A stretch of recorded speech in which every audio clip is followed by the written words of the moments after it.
mouse trap.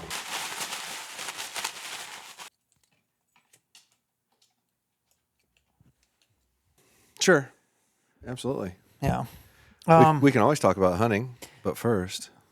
Let's pop that top. I don't know. Bad pop to top. Bad top to pop. Oh, no. I had a false pop. Did you have a failure to launch there, buddy? Yeah, I did. You are getting older. I can understand. Here, do you want a knife? Or I'll try this thing. I think this will work. just put your thumb in it, you baby. No, oh, maybe not. Is it that bad? You know how many bad injuries happen that way? I don't know. It looks like you're about to shove your whole fist through that. Yeah. Here, just use the knife. Use a knife blade. Cut it like where that is. What are you talking? Oh, just on the edge. There, cut it on the edge of the seal, and it should pop. See? Give it another one along the nose end there, and then you should get it. There you go. There you go. Survival of the fittest. Yeah. Separates us from the apes right there. Yeah. Do you know how to play cribbage? No. No? I think my grandma probably showed me once, which, the irony that you mentioned that because she just passed away. I think she showed me once. She used to play cribbage a bunch, but I can't remember. All the life skills you have and no cribbage. Like I said, I bet you I've done it. I just don't remember. Yeah. Is that a life skill? Is cribbage a life skill, Tim? Yeah, I mean, I wouldn't want to make it to retirement and not know how to play cribbage. It would be like not know how to play shuffleboard or something. Yeah. Cribbage is fun. It's a great way to burn time. You know, if you got some downtime and you're hanging at camp or whatever.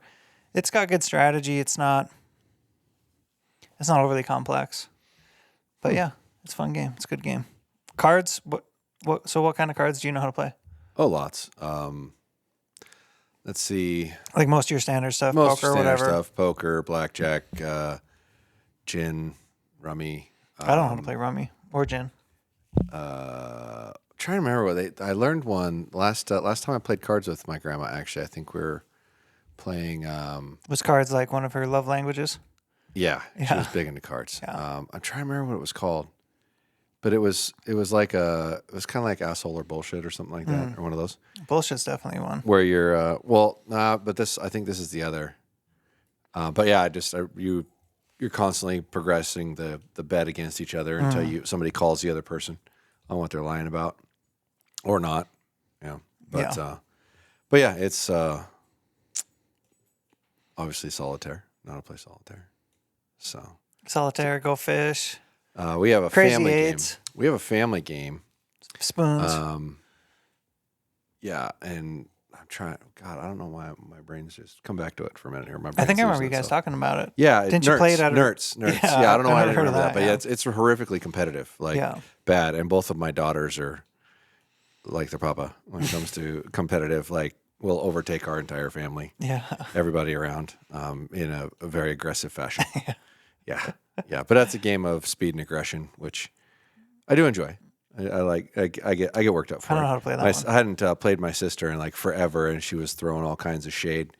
'Cause she lives over on the other side of the state. It was either Thanksgiving or Christmas. They were coming to visit and threatening how bad they were getting beat up on me. And my daughters and I sat down and played every night for like. Oh, you were training like 3 or 4 weeks, and dude, we were so fast. They're just like, "What the fuck is going on?" Because it's basically like you have your discard piles out in front of you. You can use anybody's discard pile, and it has to be a suited set coming out in the discard pile. And it's like solitaire, but there's like 8 of you playing at the same time, kind of. Oh, I might have played this with a gal one time. Dude, it's wild. Like it gets going fast. Yeah, so you're trying to complete your solitaire. Yeah. Oh, and you peel off to the one that's down. You have a 13 stack, a 13 card stack on you that you flip over off of. So every time you get an open spot in your 4, you pull something off of there. And the goal is to get rid of your stuff. The goal is to get rid of everything. Yeah. First person completely out of cards. I played this with wins. a gal. She called it something different, but yeah. How would you spell that? Nerds? Nerds. I don't know. Nerts. NURTZ. Maybe. I don't know. Nerds. Yeah. Yeah. But dude, it's been the family game forever. Like I remember playing it when I was little, and it was like relentless. Yeah. Like, just so competitive and aggressive. It's fun. Yeah. But if you think about it, you know, there's 20 discard piles up ahead of you. You can use anybody's, and you can sit there and like watch somebody else who has the same card as you do, and sit there and watch them like looking around, waiting for it. And then when it comes up, and you slam it down right in front of them because you're faster. Oh, that's good times. Because you're superior. I'm a superior being. Do you know how to play chess? Oh yeah, sure. Yeah. Yeah. Yep. Know how to play chess. Have you ever gotten as far as to read about like chess strategy or any of that stuff? No, I got that time. No, me neither. But yeah, the Queen's Gambit got me into thinking good. about that. I watched that. It was really good. Yeah. Yeah. Chess would be cool. I've always thought, well, Jason, our friend Jason, who helps you film sometimes, brought up how he really likes the Meat Eater trivia. And he's like, well, you guys could try something like that. And I'm like, man, I'm terrible at trivia. Like, I should have taken some brain stuff before that. I have some odd knowledge, but trivia I'm not good at because I'm not good at like pop culture stuff. Decent at sports stuff, but anyway, I would just get washed out in trivia. But I was thinking maybe, I don't know. I was just brainstorming off the cuff, but I was thinking we could do like a 1v1 of like a cribbage or like a chess or something. And then you could bullshit while you were playing. Sure. We could one off something like that sometime or try it out. Yeah, I'd be down for that. It'd be fun. It'd be interesting. I wish I was good at trivia. I could. That is a fun format. Like movie trivia, you don't want to play me. You'd probably be unbeatable. Oh man, when do you watch movies? When I go up to the property in the downtime. Yeah, is about it. And I'm always watching movies that I've watched before. I don't sit down and watch a movie almost ever anymore. Other than that, and it's just if the weather's bad or it's really hot outside, it's kind of too hot to work on anything. You got to wait for it to cool off, or you're not hunting yet, but you're just killing some time. So you just throw in a movie and kick back on the couch and wait. You know, force yourself some downtime, which is great. But my movie trivia skills got really upped when Nick Donner, who hunts with me, we've known forever, he moved here to Spokane. He was from here originally, moved away, got married, did the whole circle, and came back to here when his wife got a job in town here. And he came looking for a job and hired him, and he was a movie nut, and so was I. We were like grilling each other every day for a couple of years, and then he went to work for the Border Patrol, and he now lives in Colville. So he shot with you on your tack deal. Yeah. But yeah, he is a movie trivia, and I'll still get messages from him. It's just a quote from a movie. You go, God, Jesus, what is that? Gotta sit there and try to remember. But yeah, that was fun days when we both worked together at just behind the counter at the pro shop there. Have you watched any modern movies that have really impressed you? The Mad Max Fury Road I thought was really good for aesthetically, visually, story. I've heard good things about it. I thought it was really good. Yeah. I thought it was really good. The new Furiosa one, it's okay. Okay. It's pretty good. It's not. I don't know if my expectations are too high from the other one, or if I just liked the characters from the other one, and they're not the same people. It's like prequel, but it was good. Let's see. Have you seen the new Bad Boys by chance? Yeah, I thought it was okay. Did it? Yeah. I thought it was okay. I have seen it. The original Bad Boys 1 and Bad Boys 2 have some nostalgia for me, for sure. Yeah. The original ones are awesome. Like some of the best, some great one-liners. Yeah. One of the most unique movies I've ever saw, in which we can't talk about movies too long or people are going to bitch, was Live, Die, Repeat, The Day After Tomorrow. That's what it was called. And it was Tom Cruise, Emily Blunt, where it's like Groundhog Day, but it's an alien invasion, and they have like these mechanical suits that they fight in. And every time Tom Cruise dies, he wakes up the day before again and is trying to relive it. So it's like he's playing a video game kind of, right? To figure out how to get through the challenge. How to get to the end, yeah. Yeah, it was I love movies that nobody made before. When you go back and look at like almost everything that comes out today, it's like a remake of this movie or that movie or that movie or that movie or that movie, and ain't nobody made anything like that before. So I appreciate it on that just because it was a super unique story. Yeah. So. Have you seen I Care a Lot? No. I don't know if it was a Netflix made movie, but damn, it is good. It's got some old school like gangster vibes a little bit. What's it about? It's about a gal.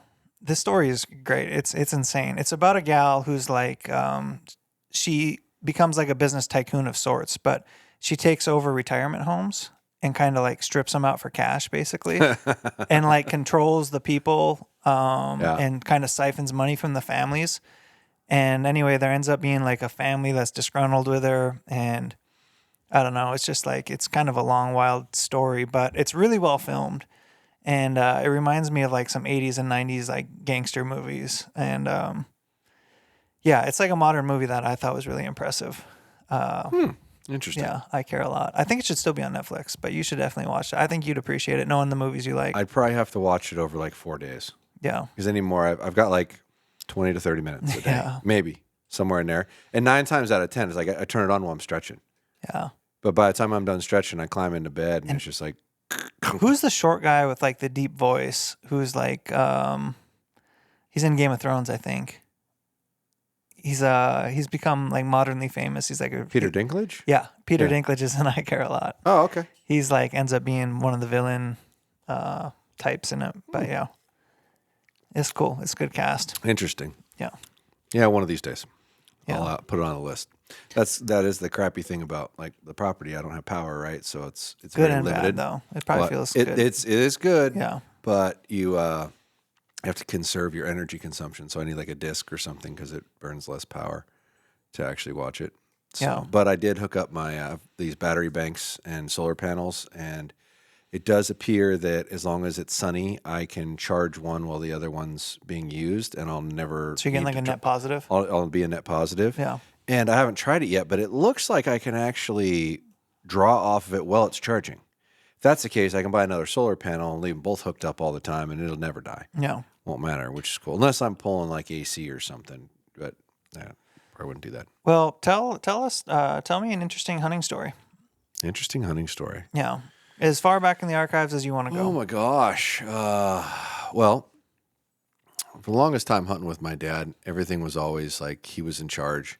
He dictated what was occurring or what was going on. He would tell you yes or no kind of thing, right? Like, no, you can't shoot. I'm going to shoot, that kind of thing. And it always was, he always wanted to kill the bigger animal, which, you know, I've never been in that situation with my children because none of them hunt, although they've started to express more of an interest, which is cool. Yeah, and I hear a lot of parents say that they're genuinely happier for their kids to. Yeah, like I think I'd be happier for my kid. I could see that. happened. Yeah, like if my nephew, if I was on a hunt with him and he shot something, unless it was his first animal, because that would kind of Spoil it. Yeah, I don't a little bit. spoil it on him. Yeah, but Yeah. yeah, Yeah. So, but in any event, and we had done this for, oh geez, at this point probably like 8 or 9 years of this experience, right? Where it's like I'm right there and I'm not allowed to shoot this animal. Like he'd let me go hunt certain tree stands. Oh, And you can hunt here, but if this deer comes in, you can't shoot it. yeah, And that antler shed under the table right there, yes, massive. that buck came in on me. Oh, you should grab it. And Show I didn't. the people. I didn't relate that it was the same deer. Yeah. Oh, whoa. Oh. Yeah, give it a little twist. Hold on. I gotta put it there. What am I doing? There we go. There you go. So this is a very heavy shed. That's very heavy. It's very heavy. Yeah, like I have big hands, and that's Beautiful. like that. So it's thick. I've never seen a buck that heavy on its feet with an antler. Yeah. So that was local and nearby. But in any event, With an I didn't relate that it was that deer. Yeah. So I shot at this deer. And I mean, my dad always trained me to aim at their belly line because they duck Yes. at 20 yards. Like put your arrow right on their belly line, because back then I was shooting, and this will segue into another great little topic. I was shooting, 65 pounds out of a compound and probably 450, 480 grain arrows. But this was 20 years ago or 25 years, 25, 30, Jesus. This is 30 years ago. Wow. Bows were way slower, right? And So you were young. you would get, I was 14 or 13 or I think 14, if I remember right. Might have been 15. Oh, you're just having bad luck today, bro. Good Lord. Well, it's a good thing. Keep going. Yeah, but it's a good thing that's that like sugar-free-ish type of stuff because that won't get all sticky. But the buck comes in underneath me. I think I was sitting there reading a book, waiting or something quietly, and this buck comes in underneath me, and I'm like, all right, sweet, because I didn't think it was that buck. I thought it was okay. and he puts his front legs up over a log, and back legs are on the other side of the log, and he's about to stick his head down. And I draw back and put my aiming point right on his belly line, and I send it. And I didn't equate that there was a tree in the way, and he couldn't duck. And I nailed that tree right at that belly line and didn't hit him. And consequently, I get out of my tree, I pull my arrow. It's right before dark, right? And I just start walking down the hill and go back to where my dad was going to pick me up at. And I told him what happened, and he's like, "You shot at that freaking deer." I was like, "I didn't realize that was a deer. I'm so sorry," right? But yeah, it's been like that forever. And mind you, I'm putting in just as much time, just as much effort, just as much energy, helping hang the stands, carrying feed back then, because we were feeding with corn back then. It was legal, although almost nobody knew that was actually something you could do. So it kind of gave you a bit of an advantage over everybody else. And he'd still not let me shoot certain animals, and I'm just like, I'm working just as hard as you are. I'm spending just as much time as you are. Yeah. I'm putting in just as much effort as you are. Why are we at least not taking turns or something? Mm-hmm. And I'm shooting a modern compound. I'm a way fucking better shot than you are shooting your recurve. Why is it like this? It didn't make any sense to me. And eventually got to me where I didn't want to hunt with him anymore. But when I shot my biggest mule deer that I ever shot, we kept jumping him. Like he'd run off to, he hadn't been shot or anything. He'd run off to a given area, and we'd look at the terrain and go, okay, we're going to go up over here and sneak back down in, and kept finding him right throughout the day. And the whole time, my dad's always just hold me back, tell me what to do. And no. We'll do this, blah, blah, blah, right? And we jump him again, and he takes off running, and I don't even look at my dad, and I just start sprinting this way. Like the deer jumps off and runs this direction, and I just started sprinting this way as hard as I could.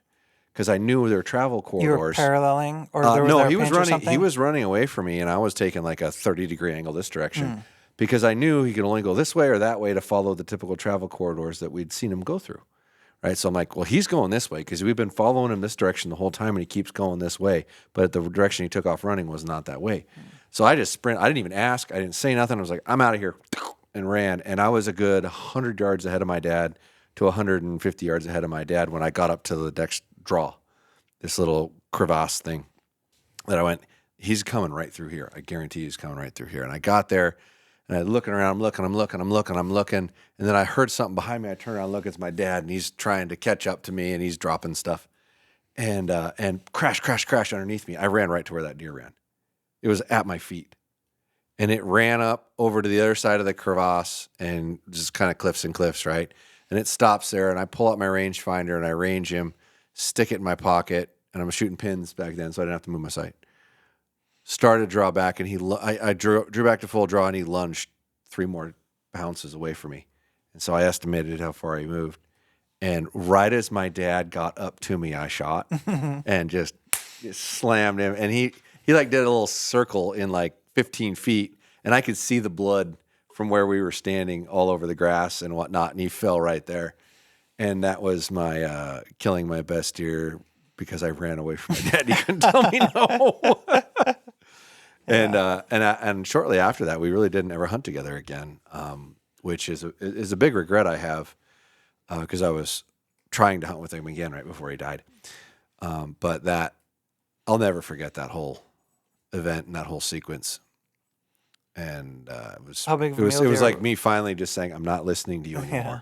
I'm just not. I'm doing my own thing. How big of a mule deer are we talking about? It's that one. Oh, nice. Yeah. Yeah. And is this Washington or just Idaho, under. That's Washington. It's just under 150-inch mule deer. He's got a lot of character, and his biggest downfall is he wasn't that wide. His rack goes out like this. Yeah. But his front rack comes out a little bit and then goes straight forward, and that's what they're measuring. They're not measuring the far width of it. Yep. So it could have very easily been a much bigger buck. The width of his beam or his main beams isn't that wide. No, but his main beams, but the back ones go off him, go like this. Yeah, that'd give him a couple more inches or whatever. It looks like he's way wider than he is, and like he should score better than he does. Yeah. But either way, it's the biggest mule. Would you estimate that to have been was that deer peaked out? Was he old? Saggy belly? I think that deer would have probably gotten a little older. Yeah, he wasn't saggy. But saggy I belly. don't. At that point, I'd only ever shot a 3-point muley. Oh, I'm just curious. Yeah. So yeah, and that thing's a 4 with a couple extra stickers here and there. So I think he's like a 6x5 or a 7x6 because he's got the eye guards too. Both measurable over an inch. So yeah, I mean, it was the shooter buck, especially for this state. Beat him, yeah. Yeah, that was cool. I'd love to kill a big mule deer someday, which I've been talking to Ray about trying to sneak my way down to Mexico this December. I like the chess game of it. I think the mule deer hunting game just makes sense to me. It's like you find them, you locate them, you pattern them. It's very cat and mouse, and I like that. It's much less likely that you're gonna have an elk hunt that's in that way, where you kind of like pattern a deer. Especially a lot of big bucks die early season. Like a lot of diehard mule deer hunters, they're scouting in July, they're patterning these bucks, and then they're out there on opening day and they're getting it done a lot of times. Yeah.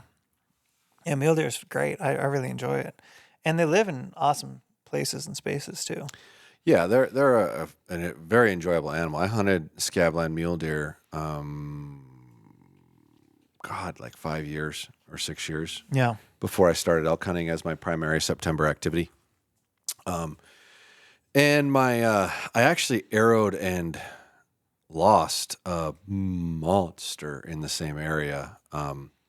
That I want to say the landowner actually, it died on his neighbor's property. Like it made it a long ways. Like I tracked him for well over a mile. And the last time I saw him, he looked fine, cresting up over the top of this butte. And I almost a mile away as I'm looking with my binos, I'm like, Jesus, that's a big freaking buck. And I had, this is before bino harnesses with rangefinder attachments and things of that nature, right? And I was belly crawling up the side of this cliff edge to try to get into position where I thought he was going to walk because he was pushing a bunch of deer up and he was in the back. Yeah. And I had multiple deer go past me, but not blow out on me. And I'd gotten to where I didn't think I was going to be able to get any closer because there was nothing else. It was just wide open.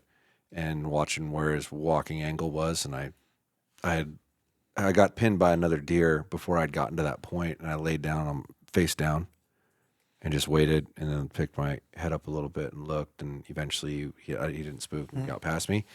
Well, I'd set my rangefinder down. So I got up to where I was going to shoot that buck, and I didn't have my rangefinder. And I estimated how far away he was, and I hit him right at just in the brisket line, but low. And I don't know if something else got him, because I really don't think he was hit to an extent that he would have died. But I mean, I could see the mark in his leg, and if it was a half an inch higher, I'd have probably hit the bottom of his heart, kind of thing. But I've tracked blood for well over a mile on him, and he did die. So maybe I did nick it. I don't know, but I don't know how long an animal can live if you just put a blade right along the side of the heart. I've heard some statistics before. Like if a deer's going to die, it's usually within 500 yards. Sure. If it makes it further than that, it's pretty unlikely. Hey, react to this really quick and tell them kind of what you're looking at there. What's your hunting arrow weight coming in at? 400 to 450, 59% of the public. 450, 500, 27%. 500 plus, 8%. Less than 400, 6%. Yeah. What do you know? That's a couple thousand people. Yeah. From my story. So, whatever people that may know me through whatever we do. But I thought that was pretty interesting. I actually would have guessed. So to summarize that. You thought it would have been a little higher, huh? To summarize that, 60% of the people are choosing to go. It says, what is your hunting arrow weight coming in at this year? And 60% of the people are from 400 to 450. 27% of the people are from 450 to 500. I would have guessed it was closer to more in the 450 to 500. So, yeah, you would have thought those numbers would be inverted. Yeah, pretty close. I would have bet you money that's exactly what it looked like. Yeah. I'd expect that. Yeah. I was also surprised. I thought there'd be a few more under 400 and a few more over 500. No. That's just kind of the margins, man. No, under 400 is a rare number, and over 500 is a rare number, even though there's so many people that are predominant believers in that heavy part. Well, I think maybe what we're seeing... It's almost like it's either they're more active in that environment or what, because it doesn't add up to the average person. It could be just be a vocal minority too, Yeah. Yeah. Yeah. Yeah, so... For sure. I thought that was interesting. Yeah. Nothing more than I that. just thought of something terrible, but I ain't gonna say it. Okay. You're sure? Or ask me after, and then tell me if I should have said it or not. God, I'd never hear the end of it. No, I definitely shouldn't say that. Yeah. Shouldn't say that. Well, I have two. Go ahead. I have two interesting hunting stories. Tell me which one you want. The first is my biggest whitetail deer that I shot when I was 14. And the other one is my first elk that I shot out of state. Both unique stories. Give me the first one. The buck? The whitetail buck? Yeah. Yeah. So this is an interesting little story. So I grew up in upper Michigan, where I grew up is like rural logging country. Mm-hmm. I always tell people in our area, it's like if you flattened out North Idaho, it'd be pretty similar. Small towns, big woods. You could go a lot of directions, a lot of different ways.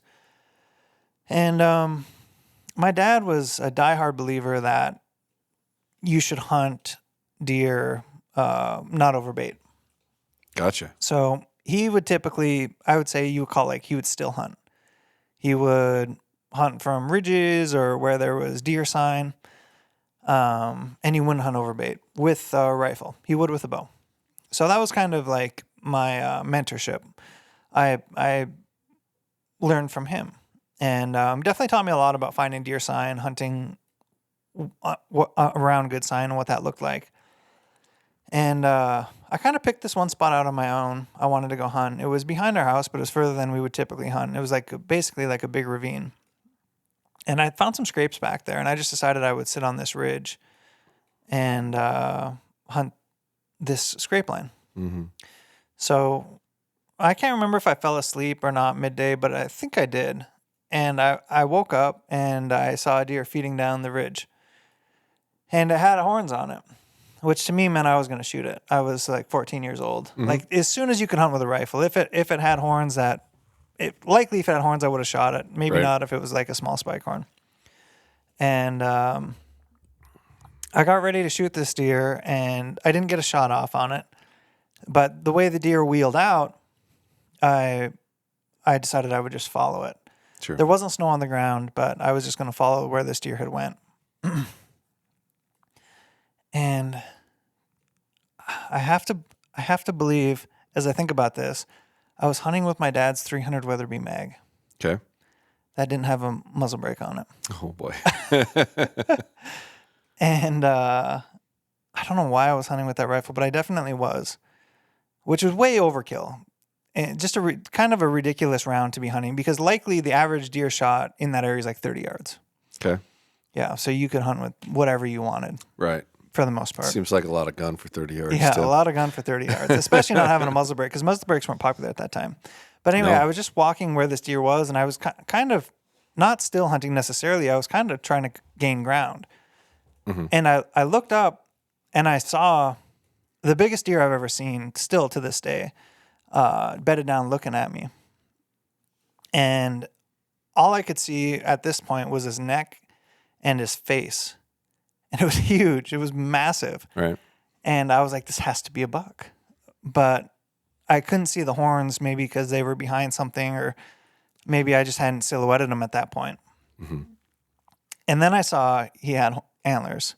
And I was like, oh, God, this is on. So I raised my rifle, shot this deer. I thought I shot, but it was like, boom, and the woods kind of exploded, and I didn't know what happened. I didn't know if I got it or whatever. Mm-hmm. So being like a young hunter, I just left my spot and walked up there. Mm-hmm. And then I couldn't really find anything. So, and then you go back to find where you shot from, mm-hmm. and everything looks different. Sure.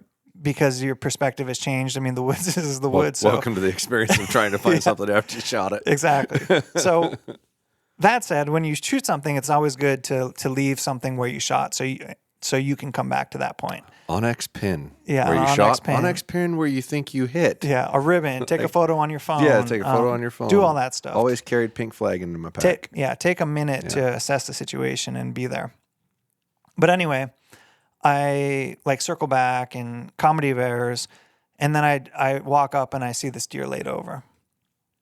And it was, you would consider it like bigger than a basket rack, but not like a big rack. It was like in between that. But it was a massive bodied deer. And I'm like 600 yards from the nearest road. And I had no idea how to get it out because there at that time, how you got deer out was you dragged them. Yeah. And I knew there's no way I was dragging it out of that ravine. Right. So I was like, I really didn't know what to do. So I went back to my place, got a 4-wheeler, and I drove the 4-wheeler down in the ravine, which was just, looking back, it was also ridiculous. And, okay, so imagine you're a 14-year-old boy, man, whatever you want to call it. And That's a boy. And you have a massive deer on the ground, and I was going to put it on the 4-wheeler. How do you think that went? Horrible. Like, how do I pick this thing up? Yeah, so I still don't know how I did it to this day, but I had some rope and I like rigged up some pulleys and I like roped some trees and I pulleyed this thing onto the back of the 4-wheeler and I like roped it down on the back of the 4-wheeler. Okay, now we're going to drive out of this ravine. How do you think that's going to go with a big ass deer on the back of your 4-wheeler? Roll that bitch. So I started going up like a small hill and I started Put it on the front, Tim. Yeah. And I started doing catwalks or whatever. Or I started doing wheelies. Sure. And I'm like, and the way I came down this ravine was pretty steep. I'm like, there's no way I'm getting out. They're like, there's no way I'm getting out of here. So I just kind of like bushwhacked my way a different way than I came in. And anyway, long story short, I made it out of there. It took me a couple hours of like beating bush, jumping over logs. And I got that deer out of there and hung it in the tree, made it to basketball practice that day. My coach was proud of me. There you go. And then it let that deer hang in the tree for like 5 days. And my dad was like, oh, we should go weigh that deer because there's a local radio station thing for youth. And if you shoot the biggest deer, you can win a rifle. And I was like, okay, yeah, let's go weigh it. And we go up to the guy who's weighing the deer and he says, well, what do you think it weighs? And I was like, it's a pretty big deer. It's the biggest deer I think I've ever seen. I was like, I think it's like 165, 175, something like that. And he looks at me and he kind of like laughs. He's like, I would doubt that deer goes 150. I was like, okay, whatever, let's hang it up. So he goes to hang it up and cranks it all the way to the top and the hoofs were still on the ground. So it was like a long ass deer. But anyway, this deer hung for 5 days and it weighed like 198 pounds. Wow. So there's some math So that you is showed like him. how much, no, but there's like some math that how much water weight you lose per day. Yeah. And that deer, if it would have been weighed the day after it was shot, was probably more like 230. Wow. Which is just a massive deer. That's a monster deer, dude. Yeah, it's a massive deer. And that was my first big buck with a rifle. And still the biggest body deer I've ever shot. I've shot them with bigger antlers, but yeah, traditionally back there, antlers don't grow real big. They don't have a ton of nutrition. But this is like a big old deer. Gotcha. And yeah, I kind of rednecked it out of the woods and there it was. But I did it all myself, which is, as a young hunter, feels pretty good. Awesome. Yeah. Good story, man. Yeah. Yeah. Sounds like a good time. So that's my first. Terrifying, exciting, fearful. How do you beat that? Yeah.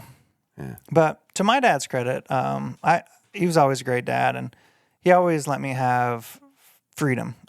Like go get it done. Even if you mess it up, whatever. That's good. We want you to learn. Yeah, mine was the same way. Just go. Like I went hunting by myself so much at a young age. And I'm really grateful for that because when I look back now, even though I see my nephew who's like that age now, he's going into 8th grade, I think. Man, if I were to just turn that kid loose with a rifle, like that would scare me. Dude. Friends, family mates, brethren, girl brethren. If you want to support the pod, do us a favor, subscribe wherever you're listening. Leave this thing a review. That stuff really helps a lot. Check out Josh's website, podiumarcher.com. He's an archery dealership. He's got all the stuff, all the goods, get you ready for season. And I have a discount code with him. It's just Tim C. And it helps support what we do. And finally, you see us flashing these Jocos around. We started drinking Jocko before we were working with them because it's a good, clean product. And I like the Jocko Go. It's simple. It doesn't have too much caffeine in it. And they also have other supplements that are good.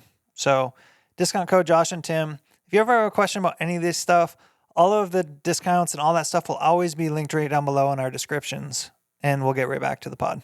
Dude, I was hunting bears over bait by myself with a bow and arrow with no sidearm because it was illegal to carry a sidearm. Yeah. And if you were bow hunting, right? At 12. And not like dad takes you in there, sends you up the tree, leaves, comes back to the tree and gets you. He'd go down there with you, make sure you got situated, and then you wait till dark, make sure there's nothing in there, and then climb down in the dark and go walk out to the road from, a mile from where you're at in the dark with no flashlight.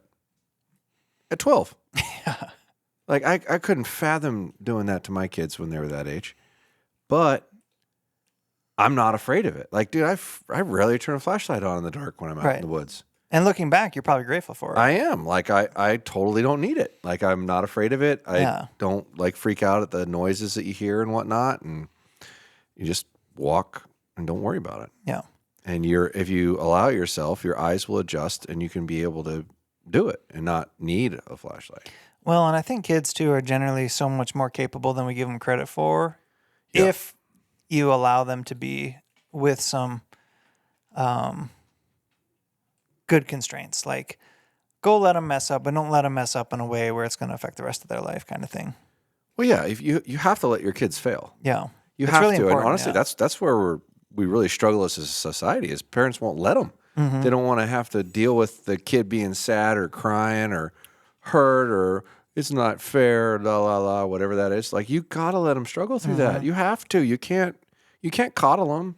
Yeah. Then they're gonna get out in the real world and do that same stuff to their boss, and their boss is gonna be like, "What is going on?" But that's where we are. That's why we have safe spaces and all that kind of shit. Yeah. It's like just have some real adversity. Yeah. You need some. I'll tell you one of the hardest things as a if it's your first time listening, you didn't know I'm a golf coach. I basically teach people golf and help them with their golf game. He's actually an incredibly good golf coach. I was very impressed when I sat there and watched him give James a lesson. But one of the I walked away from that and I don't know if I've said it or not. Oh, thank I'm you. very impressed. You're really good. Thank you. You're really good. One of the hardest things to do is sometimes what not to say. Like, because you want to genuinely, as a coach, if you're a good coach, you want to help people. And you know sometimes the right way to help somebody is not to give them also too much information or to let them struggle. Sure. Right? And it's hard to know sometimes where that line is yeah, I could see that being to let them struggle. Yeah. But how much do you let them struggle? Yeah. How much do you let them kind of figure it out as opposed to how much do you stand over the top of them? A long time ago, a guy who's like a top 10 golf coach in the U.S. name is Michael Hebron. At the time, he's still an active golf coach, but he came in and gave us a presentation, and the moral of the presentation is what are the most powerful lessons you learn? And they're lessons that are self-learned. So, and the moral of his story was the most powerful kind of learning you can help somebody with is guided self-learning. So you're not necessarily always giving them the answers, you're guiding them towards it and letting them connect the dots. Yeah. And those are the most powerful lessons. Well, I've always felt I learned the most from failure. Yeah. By a long shot. Yep. And it's not even close. Like you remember your failures way more than you remember your successes. And you learn way more from them. And now I'm to the point in my life I want them to happen because I know they make me so much better as a person. Yeah. And you're, as parents, you're denying your kids that. Yeah. And that's good because naturally the older you get, I think the easier it is to shy away from that. Like the older we get, typically it's easier to shy away from being outside your comfort zone. Sure. Or embracing failure. Because when you're a kid and you fail, like for the most part, you don't really have expectations. Right. But the older you get, the more things are on your shoulders. Exactly. So failure can be a lot harder, depending on how you look at it. But yeah, it's really powerful. Well, it all depends on whether or not you want to embrace the lesson that you're learning. Oh. And that's the reality of failure. If you look at it from an opportunity to learn, as opposed to, oh, I suck, I don't want to do this anymore, that kind of thing. If you take the right mindset on it, it's the strongest thing you could possibly do. Hands down. Yeah. Yeah, I agree. I mean, I've failed a lot. Yeah. Yeah, and I think you hear this. Some of the most successful people are some of the people who have failed the most, also. Yeah. And maybe they just got it right once or whatever. Or how many lessons have you learned from fucking up a stalk on a deer? So many. You know what I mean? Well, that's how you learn how to hunt. Yeah. Is you fail over and over and over and Yeah, over and over and over. over and over and over, and then eventually you're successful. Yeah. And by just taking somebody out and giving them an easy opportunity, it gives a false sense of success. Yeah. To where they actually start trying to hunt and stalking or that kind of thing. And that's It's what can be difficult so about the tough. public land learning curve too, is because your opportunities to fail are so hard earned. That's right. They're really hard earned. Like a lot of times, if you go on a really good 10-day hunt, you'll be presented with one really good opportunity. Yeah. And if you're lucky, more than that, or you work for maybe you get more than that. But really, typically, if you're going on one really good hunt, you expect a good opportunity, and more than that's just a cream. Exactly. Yeah. And that's why I felt like, so the short story of that New Mexico elk hunt I went on was it was a really good high numbers hunt. And I got to see a lot of elk, but I had a lot of really close elk encounters. And I felt like I bet you I got 7 seasons experience in 10 days. Wow. And that's what, some of that made me revise my thoughts a little bit on like learning how to hunt for people who are coming up. Like if you can get yourself in a situation where you can get a lot of opportunities, you can really speed up your learning curve. Yeah. Because a lot of hunting too is, I think, a lot of people think about finding animals, particularly this is true with a bow. They think about finding animals, and I think most people can figure out how to find animals with some research, some effort. You will do that. But sealing the deal, that final chess move, particularly elk hunting, that can be challenging. Oh, yeah. Really challenging. Like I can't tell you, it's particularly in our local area, I've been close to a lot of bulls and not sealed the deal on them. I wish I kept track of it when I first started elk hunting. Yeah. How many elk I was within 10 yards of. Yeah. That I never drew my bow back. Crazy, never right? had a chance Isn't to it draw crazy my bow when you back. get down to that to think, I didn't even draw my bow? I'm trying to think how many years it was. I think I hunted elk for it's either 4 or 5 years before I killed my first one. I think it's 4. Yeah. No, I think it's 5. Like, and I didn't kill my first elk until I started hunting with my cousin, and he was new to bow hunting. Yeah. Who I hunt with now, a lot. One of the main people I hunt with, and so I was trying to teach him archery, and he was already a really good elk hunter. He killed an elk every year of his life since he was like 10, and he's older than me. He's a rifle guy though. Yeah, I was rifle, Yeah. and he switched over to archery, and we got into him, and he killed a bull that I had called across an opening and shot him at 80 yards. His first bow with a bow. He was like this incredibly naturally gifted shot. I was pissed. We're like 3 days into shooting, and I'm like, you shouldn't be this fucking good at this already. This is not right. Like, what's going on here? Yeah, you probably don't see people too often he's- that are naturally gifted at archery. He's good at most things he tries to do. Yeah. So, but in any event, he shot one, and then I think it was 2 days later, we went back to the same area, and I killed my first bull. Yeah. And I had gotten up against the edge of a tree line into an opening. He called it out right. He was looking down at him, and I was on the other side of him and laced right through him. But yeah, that was at least 5 years of hunting elk. And I mean, when I started hunting elk, I went for 2 weeks. And you probably had some pretty good Straight. hunting too. Like Yeah. that was back when numbers were pretty good too. Numbers right? were better and less people hunted, but it still wasn't great. Yeah. I wasn't hunting like primo areas. I was hunting, Unit 4 in the Coeur d'Alenes back then. Like it's not like there's road systems everywhere. It's easy to access, so there's a lot of people. And I got into elk every year, like almost every day. Calls every day for sure, no doubt. It was before they had released wolves into that, or got wolves into that area.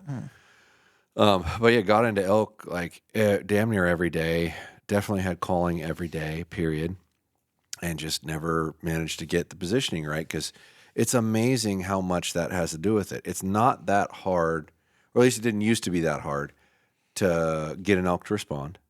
And it didn't used to be that hard to get one to come in towards you. Finding yourself in the right spot in that scenario after that is like impossible in comparison.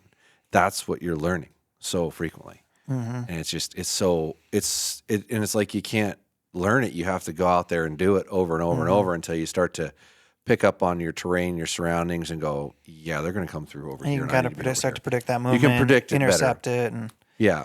There's only so many times you can, call one out and be like, damn it. I really think the most deadly combination is a duo. It's a caller and a shooter. You could even say 2 callers, but then you have more scent, more people, more noise. Yeah. So caller, shooter, duo, because you can play that game, and that shooter can move up as far as he needs in front of the caller, and he can play that interception game. And and to be a solo caller, you got to get that final commitment from the bull, and then you got to navigate to where that shot's going to be from. Yeah. And it's freaking tough, man. The elk I lost last year that we talked about on the year-end thing. Yeah. That would have been the first time I did it by myself. Solo bull, yeah. Yeah, solo caller the whole bit. Got him vocal, got him talking, called him over. Yeah, it went away, called him, came back over to the same spot, and whack. So, yeah, it's hard. Like, it's really hard to do it by yourself vocally. If you're going to spot something and they're not being vocal and whatnot, and you sneak in on them, that's a different thing. Or if they're making noise on their own and you sneak in on them, that's another thing. Yeah, calling up an animal to your location when when the noise is coming from where you are is hard. Like, if they can't see you, if they can't see where the noise is coming from, you're a lot better off. It's freaking tough. Yeah. Yeah. That's why it's a challenge, man. That's why I like it. Yeah, it's part of the fun. And you're going to be able to... You don't know yet. You don't know. You're not exactly sure if you're going back to those same elk hunting grounds this year, right? That you hunted last year. So I'm going to be antelope hunting here real quick with my cousin, and we'll talk about it a lot then, I'm sure, and determine what he's thinking or what he's wanting to do. In hindsight, if I had sense about me, I probably should have bought a second tag when they went on sale on the 1st of August, so I could still hunt up here and then hunt somewhere else. Have some flexibility. I have options elsewhere that I might take up, but part of that's going to depend on if one other possibility works out. So I'm kind of waiting to find out on that, and then I'll base where I'm going to hunt off of that. In reality, I'll probably end up staying up north, probably, but there's some other options out there I'm kind of excited about. So we'll see. Yeah. Have you done any kind of like big backpack excursion hunts? Nope. Never have. Is that something you itch to do or not really? So that type of a hunt takes probably a lot more planning than most of what I typically do, right? And to dedicate more time, obviously you're going to go for a long time, right? You're going to go in a long ways. So the going in and coming out is taking more of the time of when you're gone. I wouldn't be opposed to it by any means, but I need more free time in my life to be able to justify that. It's definitely not time efficient hunting. No, but it is that's like the issue I have. Like a very, I don't know, like a romanticized kind of hunting. Like going in deep. We're gonna go to this range that's a long way away, and we're gonna, camp under the stars, and it's got a lot of cool things about it. But time efficient. That's not what it is. One of these years, I'm sure I will do that. Yeah. I don't have that kind of time yet. Hopefully, we'll see. Yeah. I don't know. Give it another couple of years. Well, I've done a little bit of that hunting. Maybe say 15 to 20 days of that style of hunting, and it's freaking fun.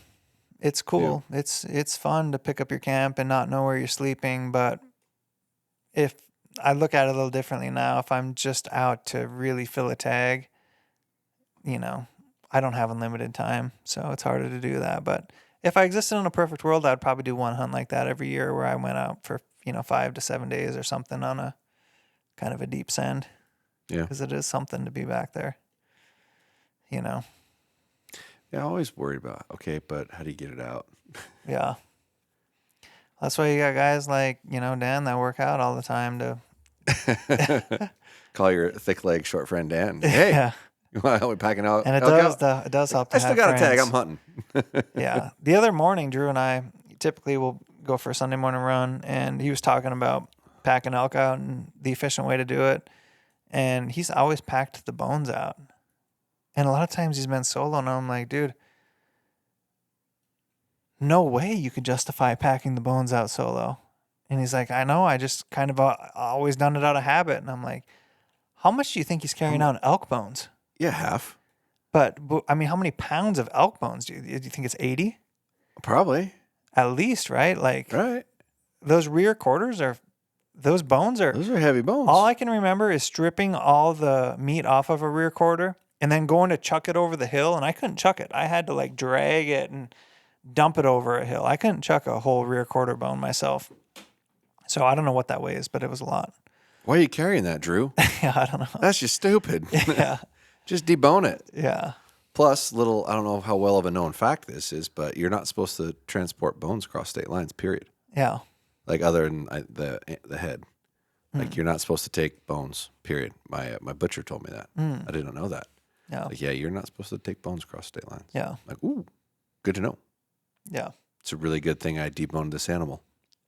Yeah, one of the crazy things about, as you and I like more and more public facing is when you go hunting, now you shouldn't only be 100% legal. You should be 110% legal. So here's the funny thing about that. Yeah. I have always had that massive mindset. Yeah.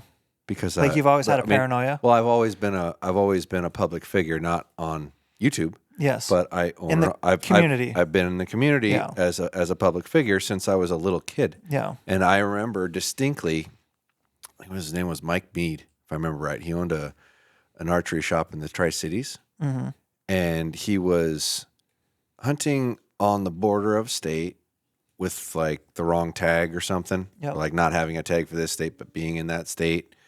And Fish and Game busted him and like came into his shop. Like he was really into target archery. They made a scene. They had like a state tournament in his building and showed up the day of the state tournament to confiscate all his mounts and arrest him. Crazy. And the next, I think it was a couple of days later, he was a Hoyt dealer and Hoyt pulled his dealership. So I'm like, yeah, it's not worth it at all.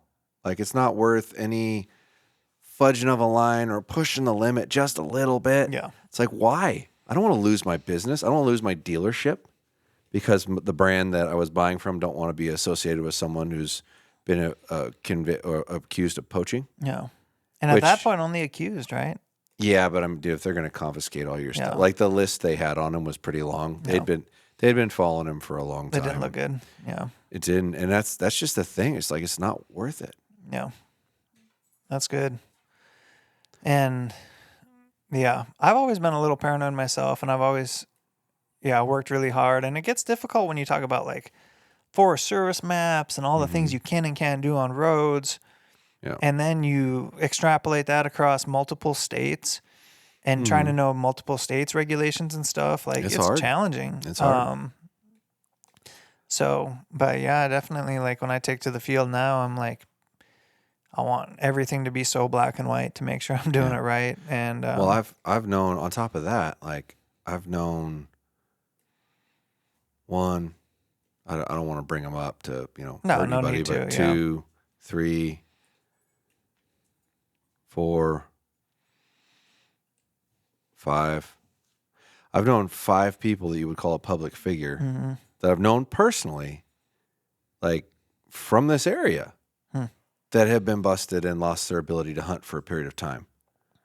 And some of it was really minuscule, tiny finite thing, but they were public figures.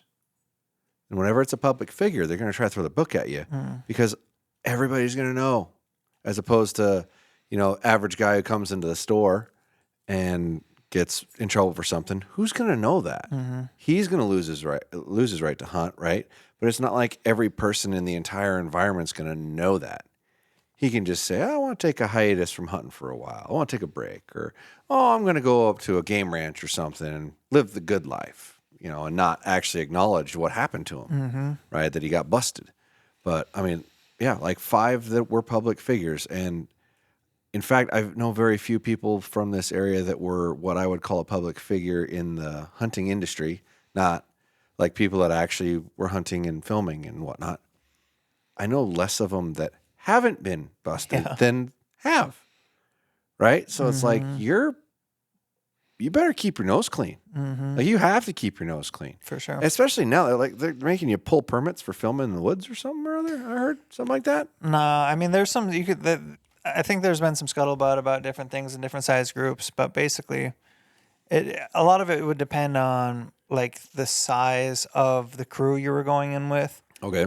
And what you were going to do and how it was going to get published. So it's very gray. There's all that to be said. But basically, like, the right to film yourself is part of your freedom of speech, constitutional right. Sure. But, you know, that gets different when, say, maybe it's going on TV and you have a whole crew with you.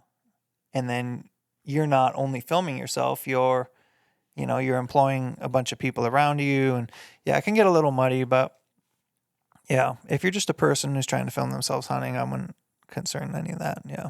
Mm-hmm. Yeah. It's all just, but you can understand, it all just feels icky. Yeah, it does feel icky. Well, and like, another good example, like Dan, how much criticism he's gotten over the years for like the incident with the bike and with Jake. And it seems like every year there's something. It's like, God, is it worth it? Or just running into people and it's just like, challenging situations because maybe someone feels like what you're doing is blowing up their area. And I've heard that multiple times for sure. Yeah. So it's just so I don't it's know, like, man. is it worth it? Is that like that goes back to that? Do I film hunting? Do I record it? Do I document it? Do I post about it? Do I talk about it? Like as it's happening or when it happens or right after it happens. It's like, I don't know if I want that noise, man. Yeah. I really don't. I still want to be able to enjoy it and not be concerned and worried It's hard about it to say, but if you're just a person who only wants to build something on hunting, like that is such a challenging effort, because you can only go on so many hunts, right? Right. There's only so many hunts a person can go on, and there's only so much good content you can create from those hunts. So I think the only way anymore you can effectively do that, if you're starting at nothing, is to have a lot of money. A lot of money. A lot of money. Yeah. And be prepared to lose a lot of it trying. Or a lot of time, and maybe you just go out on your own and you do a really good job self-filming, which is crazy tough. You could have a lot of time and a lot of effort. You still have the growth curves to deal with against other people that are doing the same thing that already are ahead of you. Mm-hmm. So that's the hard part to look at. And I've seen that, like even with my own YouTube channel, of trying to advance past people who've been doing it a lot longer than me. It's even when you're getting way more views, it's still really hard to advance at a faster rate than they do. Yeah. Because you get up to a certain size and it just keeps growing, right? So if you were starting at 0 trying to do this, man, that's tough. Yeah, but I mean... Not like it can't be done, but it's tough. Yeah. And it all depends on what you're doing it for, too. Maybe it's still the chance that someone's just doing it for the love of the game or whatever. And, yeah, if you're who not cares trying to, what other people are doing? if you're not especially trying to if you're not monetize trying it. to make a career out of it. Yeah, if you're not trying to monetize it or make a living off of it, sure, I get that. I was assuming you were coming at it from the angle of making a living at it. Oh, God, that would be hard. Man, one of the funnest things to do, though, would be just to have a YouTube channel with friends where you guys filmed hunts and didn't monetize it. And you could use badass music. I thought about that. Friggin' AC/DC. Yeah. I've seen a couple people that have went away from that because the YouTube revenue, even no matter how big you get, doesn't end up being a ton of money unless you get massive. And people just like make videos and they use that to help promote something else. And well, here's a thought, because I thought of that too. Yeah. Right. Like if I started another channel and just said screw monetizing it, say whatever you want, do whatever you want, and let it fly. Let it fly. Well, what if that channel gets really big, and then you decide to monetize it and stop doing that?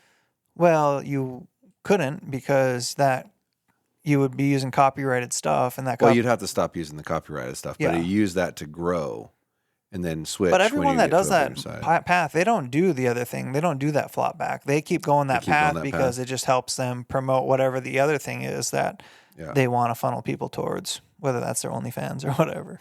Gotcha. So, but yeah, I've seen a couple people do that, and it's just really cool hearing music you love. And I'm like, God, wouldn't it be fun to write something to that? Anyway, that's a great. On that note, fire's out. You got me thinking now. Yeah, fire's out. Josh is thinking, fire's out. We appreciate y'all. It's getting really close to hunting season. I don't know where your opener is, but man, I hope you're putting your final touches on your equipment. Hope everything's sharp. Hope you're shooting your bow every day. And yeah. Made some modifications, and I'm going to go shoot them here in about an hour. Oh, you got mods? Custom mods? Yeah, I'll show you. Okay. I legit did something really custom to my site. Nice. A Mad Wizard special. Maybe we'll talk about that on the next pod. Who knows? I don't know.